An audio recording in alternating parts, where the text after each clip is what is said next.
So let's see how it goes. This presentation has the intent or the aim to stimulate some discussion. So I'm more than happy if you stop me at any time with questions or if you save your questions for later.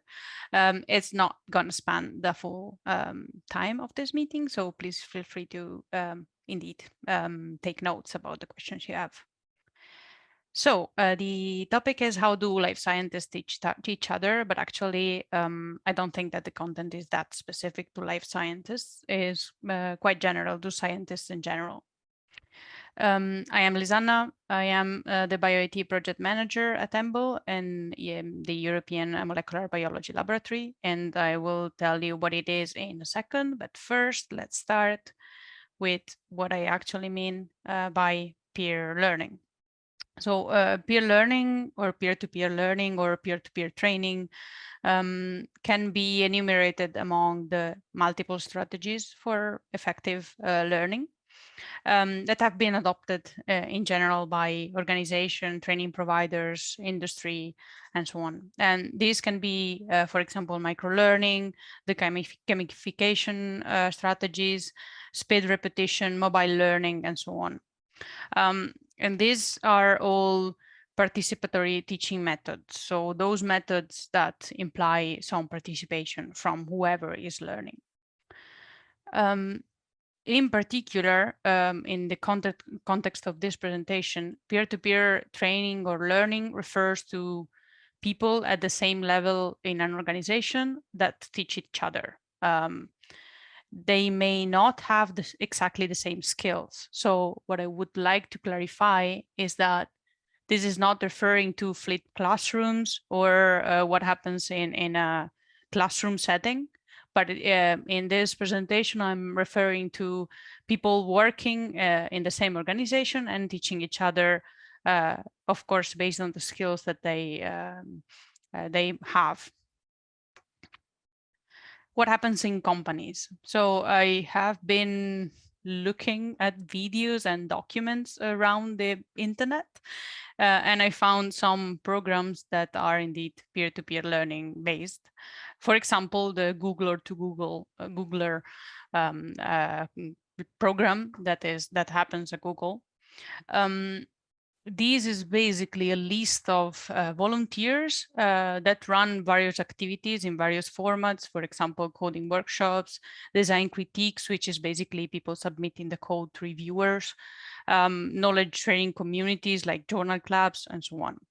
They are rewarded with credits. I don't know exactly how they can use it, but I guess these hours are basically counted as working hours. And if you want to know more, I put in the slides a link to some advertisement videos. I think what is interesting there is that whenever they advertise these initiatives, they advertise the fact that these initiatives strengthen the community culture and also that the motivation and the values of these initiatives are well explained. Google is not the only company that does it. There are other activities that goes in this direction at IMB. For example, it's called the Technical Leadership Exchange, and it's more or less a technology exchange forum. At Microsoft, they have various formats of mentorships, also involving alumni of Microsoft. And again, I put the link of the things if you want to know more. But I guess the message here is that it seems that companies see some benefits into peer-to-peer exchanges and provide an infrastructure for it with actual program structures to record these hours and recognize these hours and so on. And checking these videos and documents online, I tried to summarize what I think are the valuable benefits for these companies. The first type of benefit of peer-to-peer exchanges is that not all the valuable information can be shared in the form of official training. In particular, it's very rare that in the form of an official training course, I mean, the standard way of training employees in an organization, you rarely teach what can go wrong. Which is instead something that happens typically in an exchange between peers. You rarely teach how to interact with different personas in the workspace and even recognize them. And you rarely teach practical and logistical information. For example, this is the best time to book an instrument or a room, or how do I book a room at all? This is not the typical information that you provide in a training course. Another set of benefits that companies seems to see and recognize is that peer-to-peer exchange is happening whether you're managing it or not. So if you support it, people will do it more, possibly better. If you support it, you can, to some extent, I wouldn't say control, but at least monitor it and see what is the type of information that is exchanged among peers. And if you support it, you support the community culture. And finally, the third big factor of benefits, the areas of benefit, is that this helps to avoid the bus factor of one problem, where bus factor is the minimum number of team members that have to disappear from a project before it stalls. So by spreading the knowledge among team members, you make every team member less indispensable. What about academia, which is the point of this reflection? About the first point, not all the valuable information can be shared in the form of official training. I wonder, does your institution have a newcomer's guide or a scaffolding structure? Do you see that in place and supported by the institution? And does your institution recognize or have even job roles for people that are involved in this effort? In my experience, this rarely happens. And if it happens, it happens to a certain extent. Most of the training that is called this way, it happens in the official training form of courses. And it doesn't happen internally specifically. Regarding the second point, this is happening whether you're managing it or not. I mean, this is exactly often the role of postdocs. Postdocs are there to monitor, welcome, onboard newcomers of the team, but this is often not a very advantageous position. And this is related to the name in the middle syndrome, which is the fact that they are not considered the main workers in a project, but they're not considered also the main designers of the project. So their role is not highly recognized to some extent. And all the activities like journal clubs, onboarding, guideline documents, and other bottom-up initiatives, they happen, but are they recognized at your institution? And if so, how? And regarding the last point, this helps to avoid the bus factor of one problem. I personally think academia is all about the bus factor of one. Groups are led by a principal investigator, which is a specific person that builds the entire research area the way they want and on their skills. And often also core facilities, so like entities that are designed to support the entire to support the researchers in a specific area. They are very designed on the skills of a specific person. Okay, so after analyzing what might be the problem in academia in not recognizing peer-to-peer activities and bottom-up activities, I'm gonna present the BioIT project, which is a project I manage, that I think is an example of a bottom-up initiative that somehow gained institutional recognition. Disclaimer, I manage the project and I believe in its value, so I'm definitely biased. So BioIT is a project that exists in the European Molecular Biology Laboratory. In this context, it's important to know, or it's relevant to know, that EMBL has 6 sites. It's international as an institute, as a, in general, cohort, it has a high turnover of personnel. This is also important because of internal rules. We could discuss about this, but the point is there's always some onboarding to do. Also, to solve this problem, the EMBL BioIT project was born. The EMBL by IT is a community initiative to build, support, and promote computational biology research at EMBL. So to support a community of researchers on this specific topic at EMBL. There are 2 project managers, so paid by the institution to actual position, but most of the activity is actually done together with the community. The project structure is structured in 4 pillars, which are training, community building, infrastructure and resources maintenance, and even proposal exploration, and information dissemination. The website of the project represents these 4 pillars with these 4 big tables that list all the useful documents or links that are related to that. And so the 4 categories are, again, training, community, resources, and information. Here I included a small list of all the different activities that we do within these 4 pillars. And the asterisk are those for which I have a slide, because there is something specific that I would like to highlight. But feel free to navigate to the website and check these things on your own if you want to know more.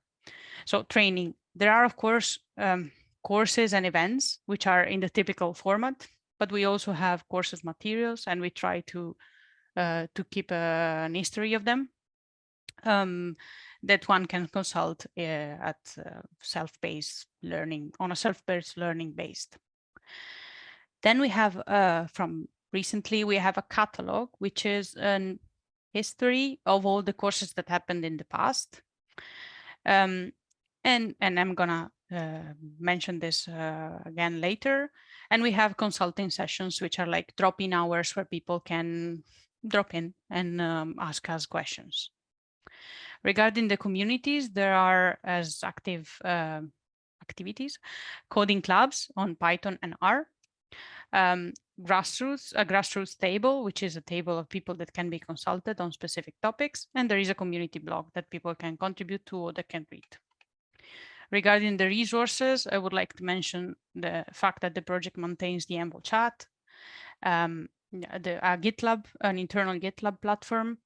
It maintains coding platforms like Jupyter Hub, partially, RStudio is not directly maintained by us, but we help disseminating the information about it, and other platforms. It maintains a note and a survey tool and other resources, which might not sound very scientific specific, but they help in supporting the exchanges between the community. And regarding the information, there are pages about the EMBL centers, IT service info, WikiHow, and a newcomers guide. So things I would like to highlight in particular about this. The catalog of courses and events lists all the courses that happened in the past with like very detailed information to the level of the number of hours spent on specific topics or skills, and also the level of this specific topic. But the most important thing I would like to mention is that it features this button, that helps if you want to indicate your interest, if a learner wants to indicate their interest in us repeating the course. Why? Because we have the training materials for all the courses in the past, and in terms of capacity, is way easier to repeat a course that happened already than to organize a new one.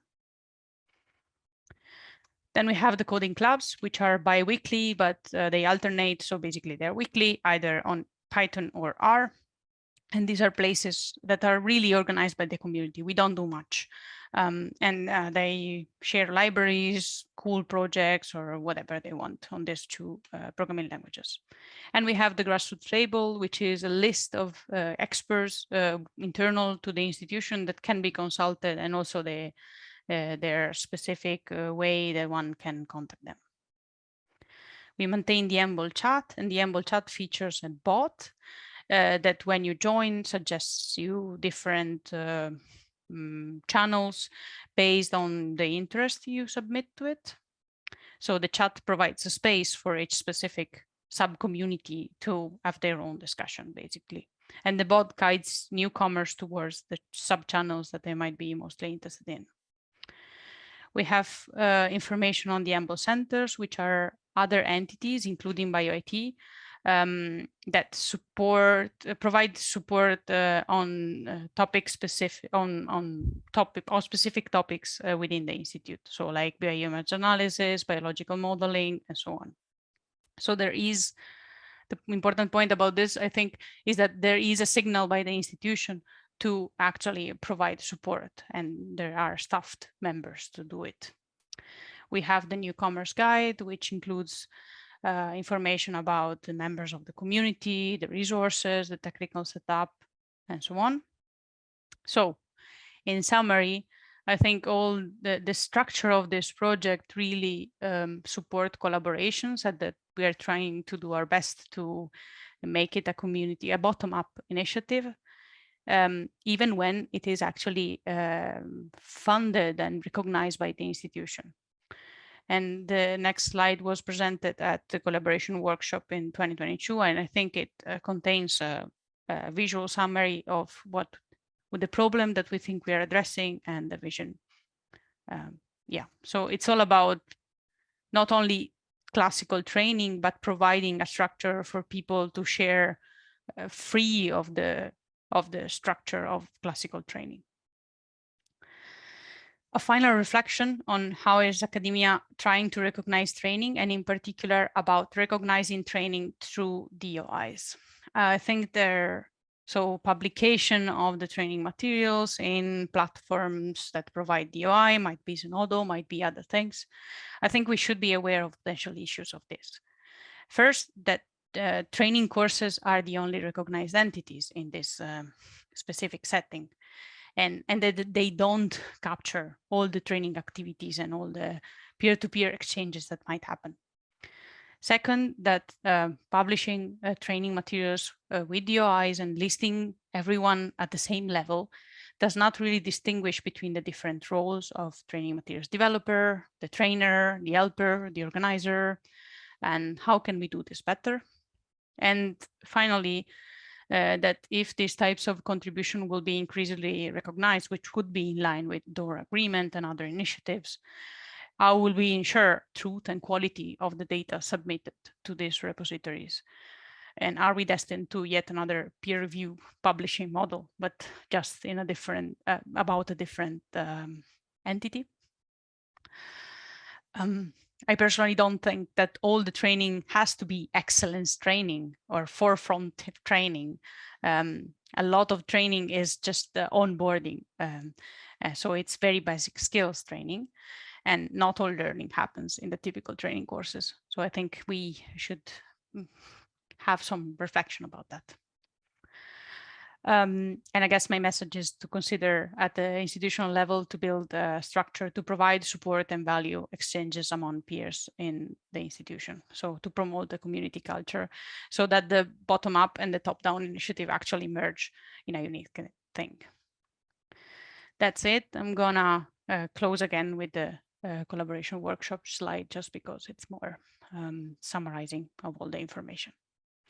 Thank you.